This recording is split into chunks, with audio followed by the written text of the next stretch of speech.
Bonjour à tous les possesseurs de véhicules électriques ou à ceux qui ont franchi le pas ou à ceux qui se renseignent. Alors la question qu'on me pose souvent et qui me frustrait un petit peu jusqu'alors, c'est quelle borne de recharge tu nous conseilles toi David? J'avais pas vraiment de réponse parce que c'était un peu compliqué en termes de tarifs, en termes d'installation. Et là j'ai trouvé la borne idéale et je vais vous expliquer pourquoi. Elle me convient parfaitement. Cette borne c'est la Lectrico 1P7K, voilà à quoi elle ressemble. Elle convient parfaitement à mon double système de véhicules électriques et de panneaux solaires. Et en fait, elle a déjà un petit truc en plus que les autres n'ont pas. Alors si, il y a Zappi qui a ça aussi. Donc Lectrico, c'est quoi? En fait, c'est cette petite société donc, qui me prête la borne pour faire quelques tests. Mais je pense que je vais la garder parce qu'elle est vraiment très très intéressante pour ma configuration. Donc c'est fabriqué en Europe, pas très très loin. Donc on peut la mettre dans sa maison à l'intérieur ou à l'extérieur, mais ça pourrait être aussi utilisé dans les parties communes ou dans les bâtiments commerciaux. C'est-à-dire que c'est pas forcément réservé aux particuliers. Pour l'instant, ils n'ont qu'un produit de disponible, c'est le une phase 7 kW, mais ils vont sortir pour les triphasés en 22 kW bientôt.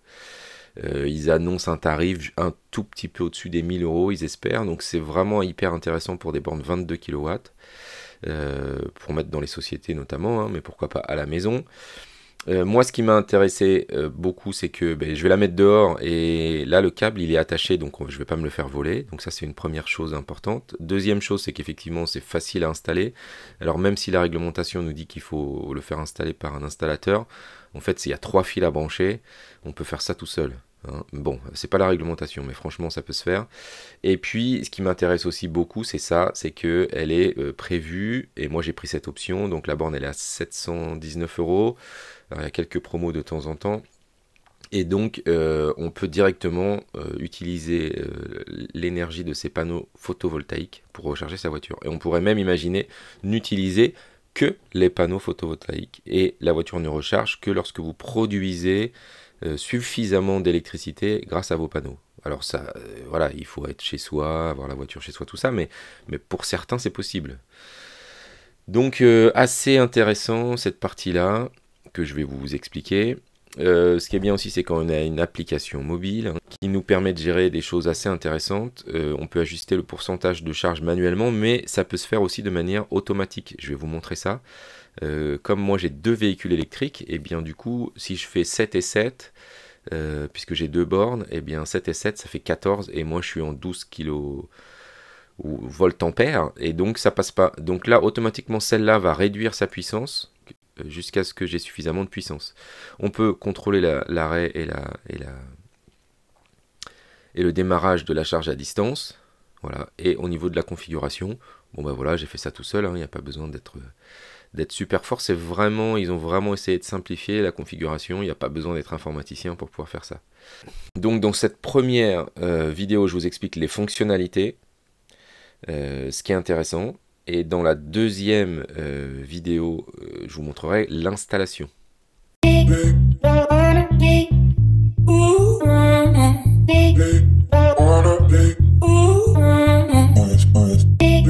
Donc les points forts pour moi, c'est que l'application est connectée en Wi-Fi, donc on peut la gérer avec son téléphone. D'ailleurs, on ne peut la gérer quasiment qu'avec son téléphone.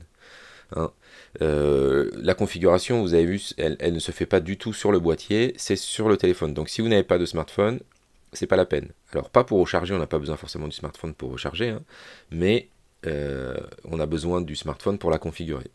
On peut l'utiliser en 4G, c'est-à-dire qu'on peut être à distance et on peut activer la charge, désactiver la charge, régler quelques paramètres. La fonction délestage, c'est ce qu'on disait tout à l'heure, c'est le fait de réduire la puissance de la borne de manière à ce que mon compteur ne disjoncte pas si j'allume mon four et j'ai besoin de plus de puissance dans ma maison. Plug and charge, c'est quoi? C'est vous pouvez configurer je branche, ça charge, ou si elle est dehors, je branche, ça charge pas. Il faudra l'activer grâce au smartphone. Voilà, en fonction de la configuration où vous êtes, soit c'est vous branchez sa charge directe, ou ça respecte la programmation de la voiture. Ou la deuxième possibilité, c'est quand vous branchez, il ne se passe rien, si jamais votre borne elle est dehors. C'est compatible photovoltaïque, ça veut dire que ça correspond aux 3 modes de recharge, c'est-à-dire qu'en fait on peut recharger uniquement avec de l'énergie photovoltaïque. On peut recharger en mixte, c'est-à-dire prioritairement avec du photovoltaïque, mais ça complète un petit peu avec de l'électricité qui vient de l'extérieur.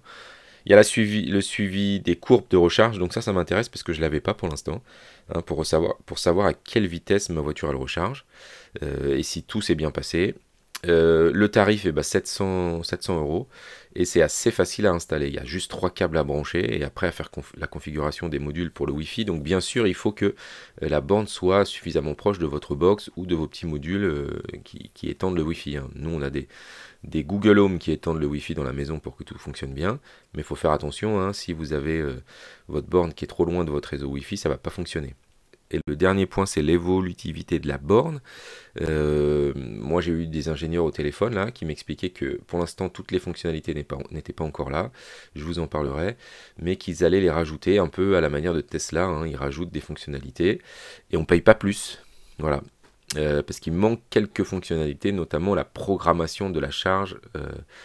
Quand on a une Spring par exemple, on ne peut pas programmer la charge de la voiture, contrairement à quand on a une Kia Niro, une Tesla, on peut programmer la charge directement dans la voiture. Eh bien, il faut que ce soit la borne qui le programme pour les voitures premier prix, on va dire. Et donc pour l'instant, elle ne le fait pas, mais ça risque d'arriver, ça va arriver en 2023 dans leur application, puisque c'est juste un petit peu de code et qui lance automatiquement la charge quand on a prévu pendant les heures creuses, par exemple. Voilà, c'était un petit peu long comme introduction, mais il fallait être sûr que la vidéo vous plaise avant d'aller un petit peu plus loin. Allez, c'est parti, on y va!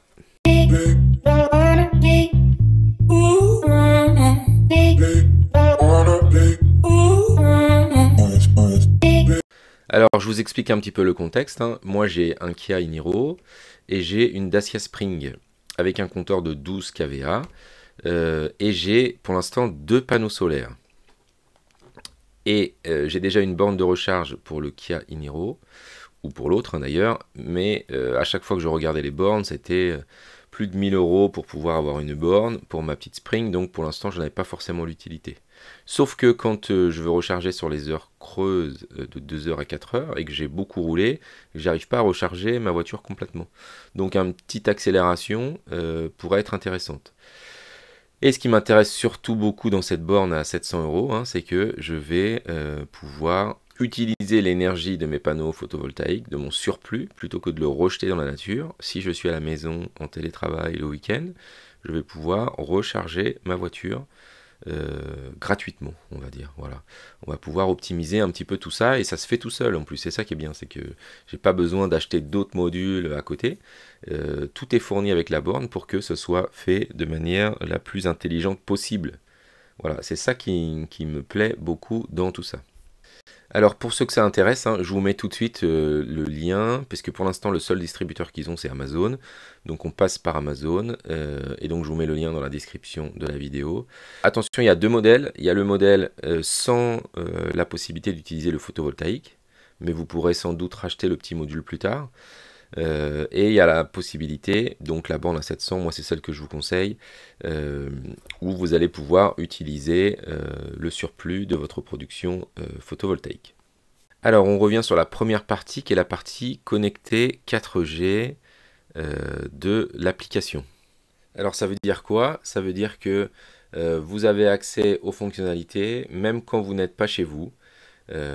Vous avez la possibilité d'agir directement sur l'application. Donc notamment de lancer la charge. Une fois que vous aurez connecté votre voiture, eh bien vous pourrez ici lancer la charge pour commencer. Donc ça c'est dans l'hypothèse où vous avez décoché la possibilité de faire le plug, donc ça veut dire je branche et ça charge. On peut faire ça de manière automatique et du coup on va pouvoir suivre ici la puissance de charge, donc la vitesse de charge dans cette partie-là, et ici l'énergie que vous avez injectée dans la voiture.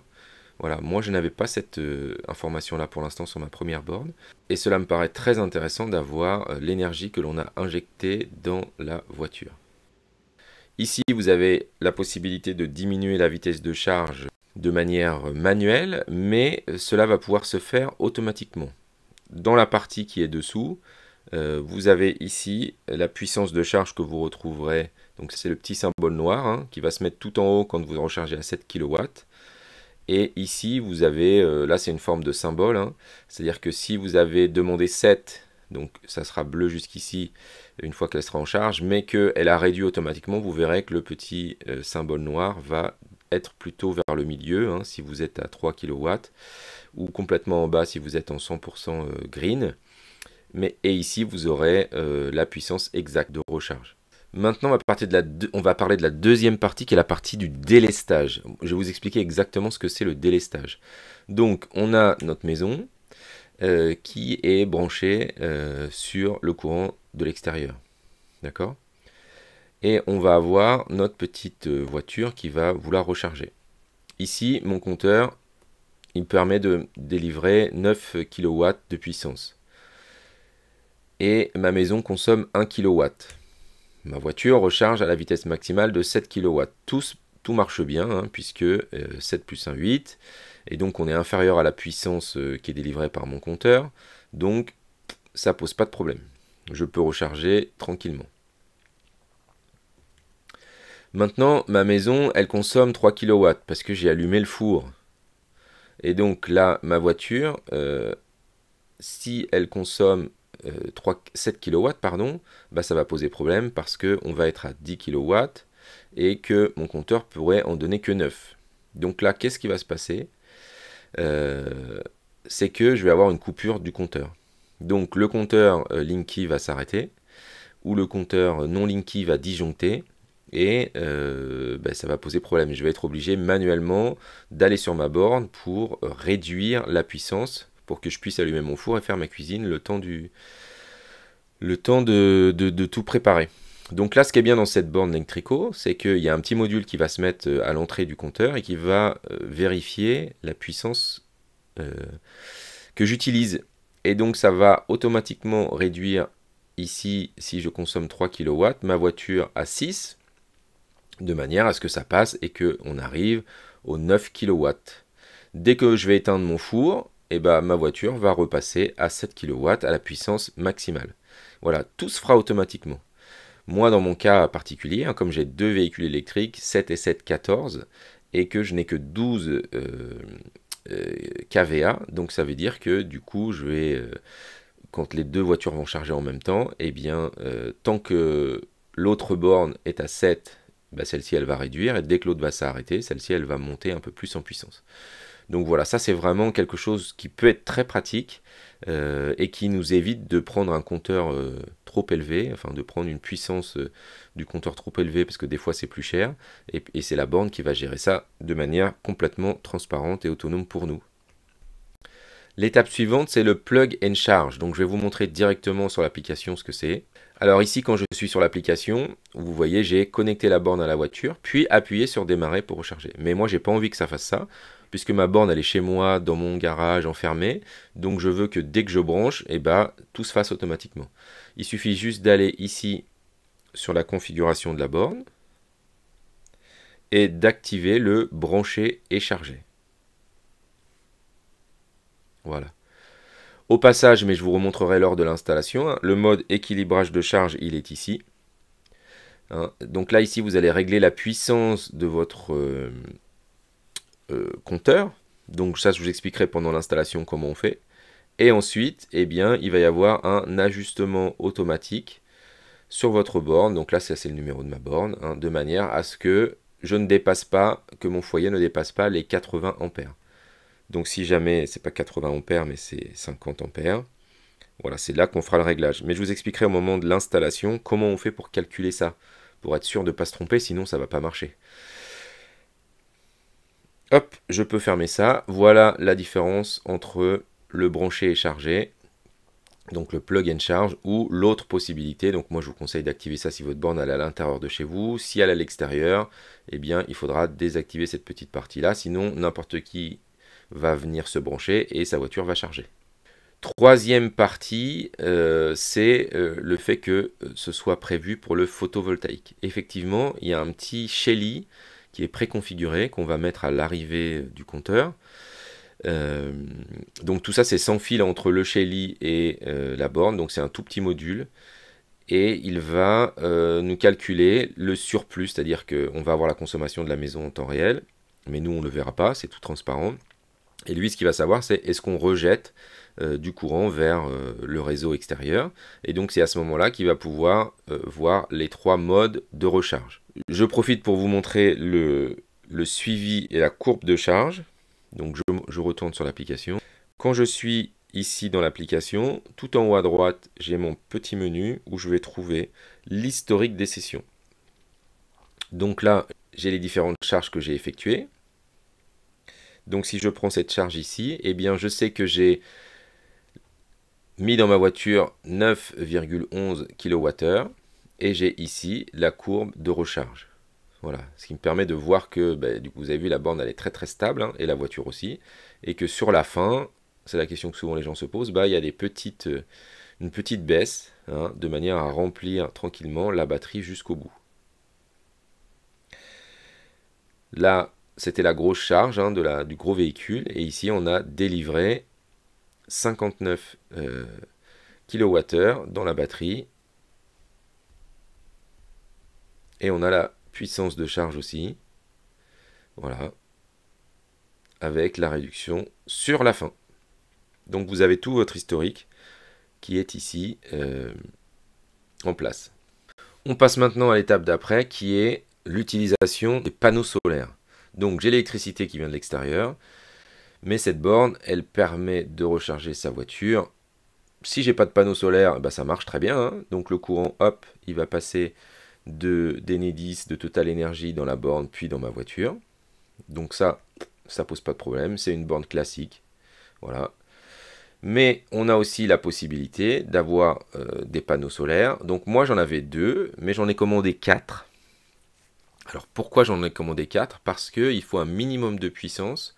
Donc il faut 1,4 kW de puissance au minimum, ça c'est la réglementation européenne, pour que on puisse recharger en green, donc c'est-à-dire complètement que photovoltaïque.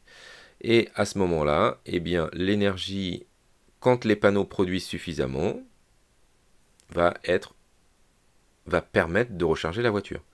Donc attention, hein, si ma maison consomme 0,5 kW et que je produis 1500, eh bien je ne vais pas avoir 1400 de surplus, hein. Là c'est vraiment que le surplus qui va nous intéresser. Et c'est là où c'est mieux, voilà, c'est pas juste la production et puis quand je produis 1500 je mets en charge ma voiture, parce que si ma maison elle utilise 1000 à ce moment-là, c'est pas très intéressant, hein. Donc c'est vraiment que le surplus que je vais rejeter qui va me permettre de recharger gratuitement. Mais il y a aussi un mode mixte qui est très intéressant. Donc je vais vous montrer les 3 modes. Le mode de recharge power, c'est 100% d'énergie du fournisseur. C'est ce qu'on a habituellement, hein, quand on n'a pas de panneaux solaires. Donc j'ai ma voiture, j'ai ma borne, et si je demande 7 kW, il y a 7 kW qui sont pris d'Enedis, de Total, de tous vos fournisseurs. Donc ça c'est le premier mode. Ensuite on a le mode vert, donc 100% panneaux solaires. Donc attention, parce que s'il n'y a pas de production solaire suffisante, il n'y a pas de recharge de la voiture. Il faut bien comprendre ça. Donc j'ai ma borne de recharge, j'ai ma voiture et j'ai mes petits panneaux solaires. S'il y a un surplus de production, attention parce que certains ont fait des vidéos sur ça et ont mal expliqué cette partie-là. S'il y a un surplus de production de 1,4 kW au minimum, dans ce cas-là, votre voiture recharge à 1,4 kW.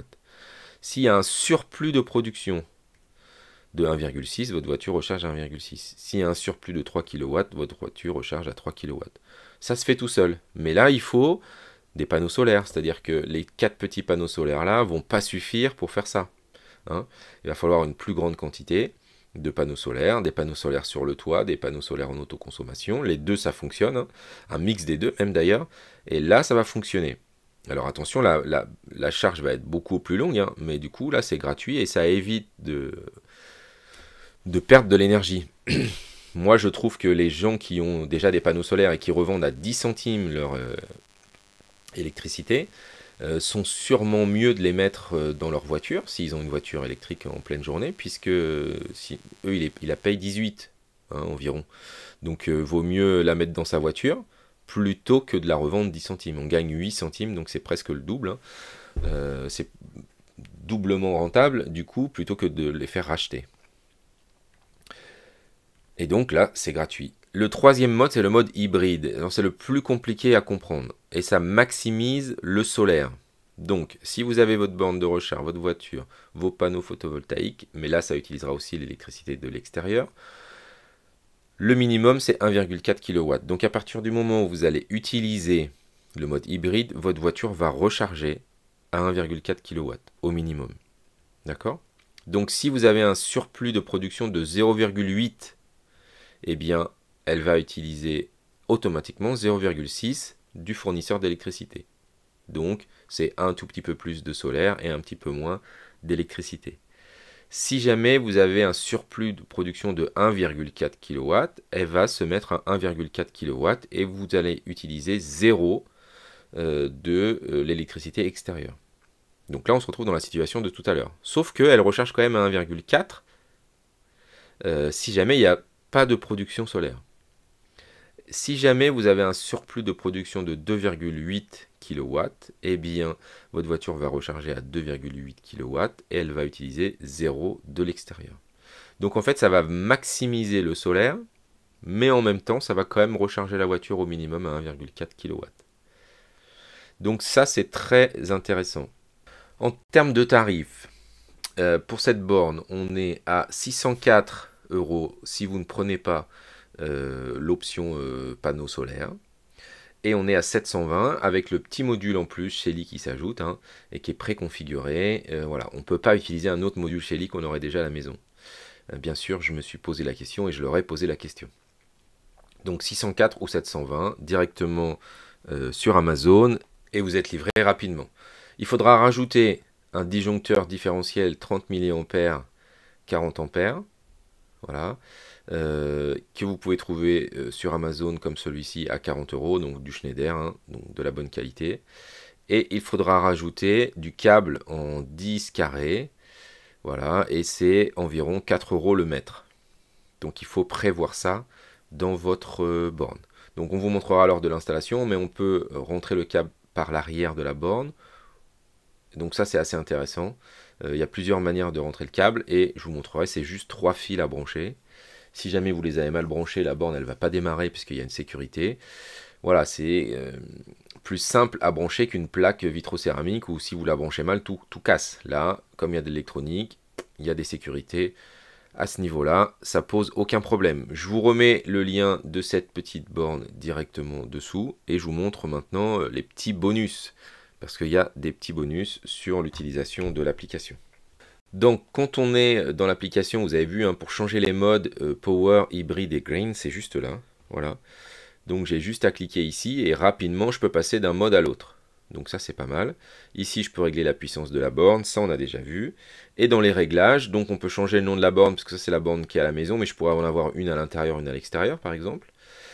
On peut mettre un mot de passe sur le Wi-Fi, c'est plutôt conseillé, puisque du coup sinon on peut se connecter directement sur la borne. Donc moi je vous conseille de rajouter un mot de passe. Ici pour la puissance de la LED, parce qu'en fait vous avez vu il y a des petites LED qui vont tourner, qui vont changer de couleur, et donc on peut régler la puissance de cet éclairage là, de manière à ce que ça gêne pas trop les voisins, ou de manière à ce que ça ne reflète pas n'importe où. Voilà, donc on peut régler, moi j'ai mis à 44%, ça suffit largement même en plein jour. Ici on peut régler la puissance de recharge maximum qu'on veut. Donc soit ça se fait tout seul, mais on peut lui dire aussi, ben moi je veux pas que tu recharges à 16 ampères, je veux que tu recharges à 19. Alors pour le délestage, il faudra prendre le gros modèle à 720. Ça c'est une chose importante. Les mises à jour, elles se font automatiquement. Il est fortement conseillé de mettre mise à jour automatique. Voilà. On peut avoir un retour en paramètres d'usine et il peut y avoir un lien vers la plateforme cloud, mais qui est utilisé uniquement pour les sociétés plutôt. Voilà, sinon le lien se fait automatiquement par le biais du compte pour les autres, pour qu'on puisse y accéder à distance. Quand on rentre dans la partie tout en haut ici, on a son profil, l'historique des sessions. Les préférences, c'est la langue française seulement. Alors les amis, en conclusion, pour environ 800 euros, vous pouvez avoir votre borne chez vous montée, si vous la montez vous-même. Euh, voilà, livraison rapide, puisque on passe directement par Amazon. Je vous conseille de faire la commande du disjoncteur différentiel en même temps. Et donc cette borne, elle va être du coup évolutive. Si jamais vous avez envie d'acheter des panneaux solaires plus tard, c'est très intéressant, mais c'est aussi une borne très intéressante si on n'a pas de panneaux solaires parce qu'elle est à un tarif très compétitif. Voilà, pour une petite borne 7 kW, c'est vraiment pas cher. C'est vraiment très pratique. La gestion à distance. Et donc, on peut bien sûr se laisser tenter par cette petite borne. La prochaine vidéo, qui devrait arriver d'ici 15 jours à peu près, je suppose, euh, sera sur l'installation et la configuration des modules. Donc, je vous rappelle qu'il faut absolument un smartphone pour pouvoir la configurer. Mais c'est pas compliqué du tout. Ils ont essayé de simplifier vraiment les choses au maximum. Ça marche avec un téléphone Android et avec un iPhone. Voilà, n'hésitez pas surtout à me poser vos questions. Si vous avez besoin de faire des petits tests complémentaires, c'est pareil. Vous mettez ça dans la description de la vidéo et je vous ferai éventuellement des petits shorts sur YouTube pour aller plus vite que faire un gros montage et une grosse vidéo comme celle-ci. Merci à tous de nous avoir suivis et on vous dit à bientôt.